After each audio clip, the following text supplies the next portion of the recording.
Hello everyone. आज हम discuss करेंगे 10th क्लास में सिलेबस में हमें हमारे एक रॉबर्ट फ्रॉस्ट की पोएम है फायर एंड आइस। उसको हम डिस्कस करते हैं। उसमें उसकी explanation plus poetic devices rhyme scheme in सबको हम यूज करेंगे। देखते हैं। देखिए, टाइटल है फायर एंड आइस। फायर आग, आइस बर्फ होती है। और लिखी किसने है? ये रॉबर्ट फ्रॉस्ट ने। रॉबर्ट फ्रॉस्ट अमेरिकन पोएट है ये, और अमेरिकन नेशनल पोएट भी इनको बोला जाता है। और इसका इन्होंने लिखा क्या है, देखिए पहले हम अपनी पोएम को देख लेते हैं। Some say the world will end in fire, some say in ice, from what I have tasted of desire, I hold with those who favor fire। ये स्टार्टिंग की लाइंस हैं, इसकी 4 लाइंस हैं। इनको पहले हम देखते हैं कि क्या मतलब है इनका। वो कह रहे हैं सम से, कुछ तो कहते हैं, सम मतलब कुछ लोग कहते हैं कि the world will end in fire, कि जो ये दुनिया है इसका एंड होगा। ये दुनिया जो है इसका अंत होगा। वो कैसे होगा? फायर से होगा, आग से इसका अंत होगा। सम से नाइस, लेकिन कुछ कहते हैं कि इसका जो एंड होगा, इस दुनिया का जो एंड होगा वो आइस से होगा। क्या मतलब है उनका? देखिए फायर को, ये पोएम जो है ये एक सिंबॉलिक पोएम है। सिंबल्स के माध्यम से उन्होंने कुछ मैसेज देना चाहा है इस दुनिया को, तो ये सिंबॉलिक पोएम है। सिंबल से, फायर से मतलब है इनका यहाँ पर डिजायर। वो कहते हैं कि जो डिजायर है वो कैसी होती है? फायर की तरह होती है।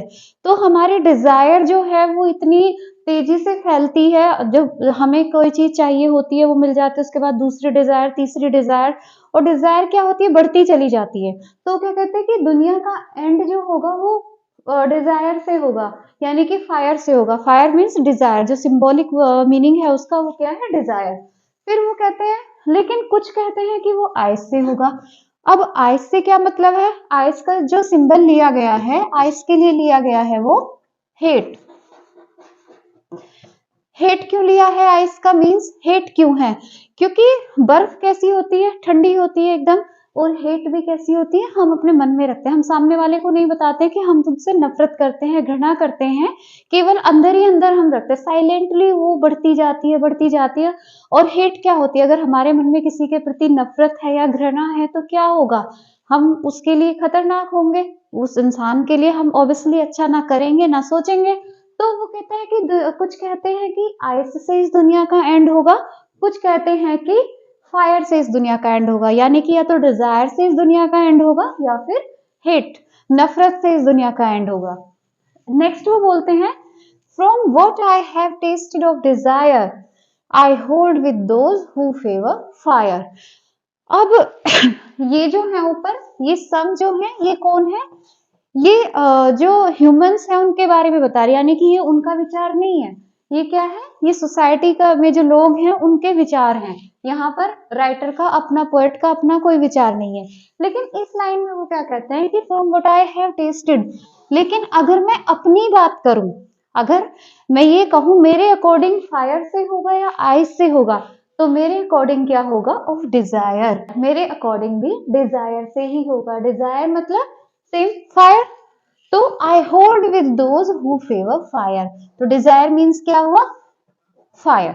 तो वो रॉबर्ट फ्रॉस्ट कहते हैं कि अगर मैं अपने व्यूज दूं, अपनी बात कहूं, तो क्या होगा? मेरे अकॉर्डिंग भी जो इस दुनिया का एंड होगा वो किससे होगा? फायर से होगा। फायर मीन्स डिजायर, डिजायर से होगा।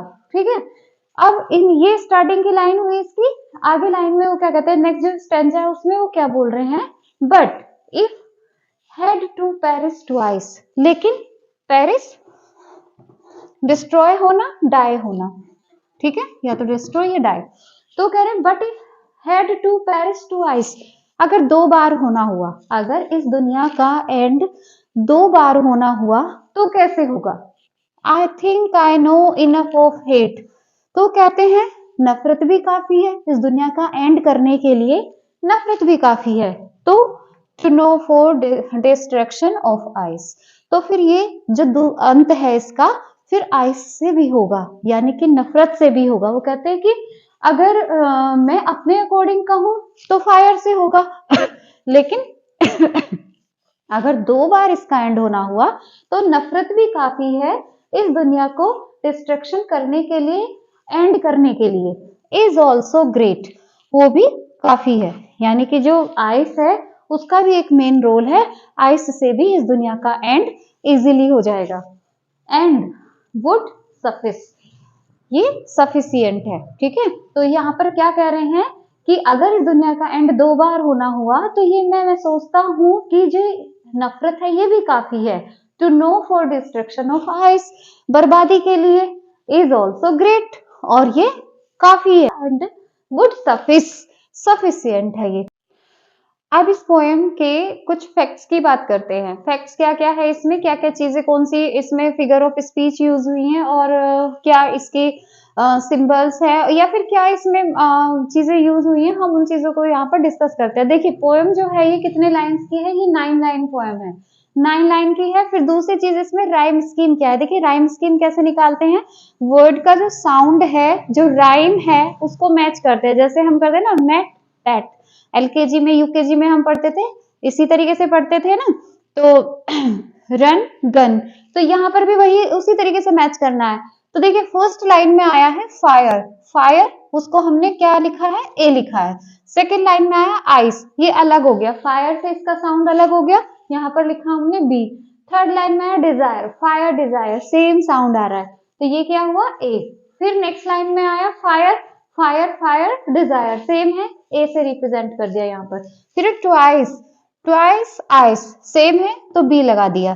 फिर हेट, हेट ना तो फायर की तरह आया है ना आइस की तरह आया है, हेट का साउंड अलग है तो इसको हमने सी लिखा। फिर है आइस, आइस फिर से आया हुआ है, क्या है आइस, बी है, तो यहाँ पर बी हुआ। फिर great, hate great, same sound है, सी हो गया। सरफेस आइस, और ये इसी के साथ ट्वाइस इसके साथ मैच किया तो ये क्या हुआ, बी हुआ, ठीक है।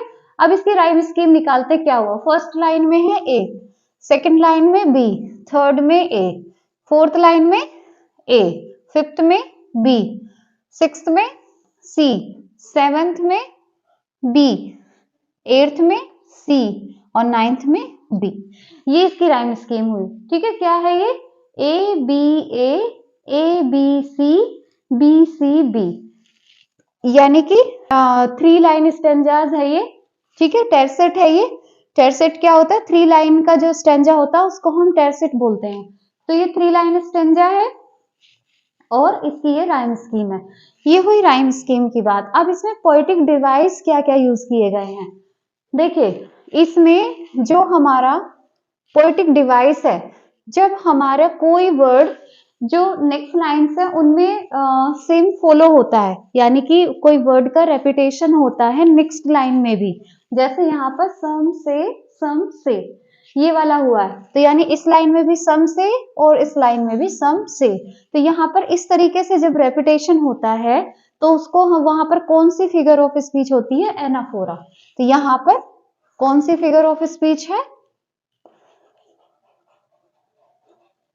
एनाफोरा।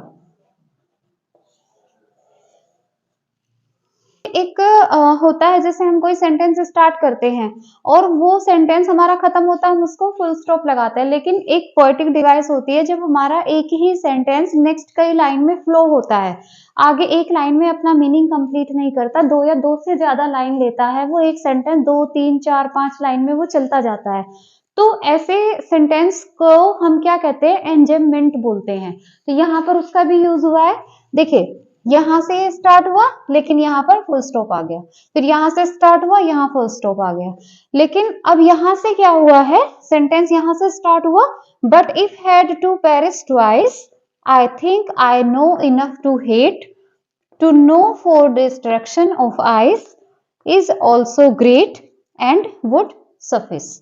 यहां तक, यहां पर फुल स्टॉप आया, ये कंटिन्यूअसली ये यहां तक फ्लो होता रहा, ठीक है। तो इस तरीके के जो पोएटिक डिवाइस होते हैं उसको हम क्या कहते हैं, एंजेममेंट कहते हैं।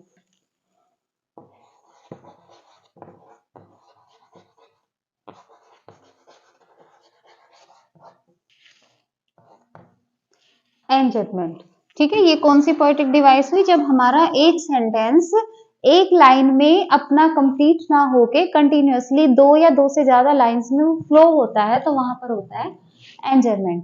होपफुली आप सभी को ये समझ में आई होगी। Thank you so much.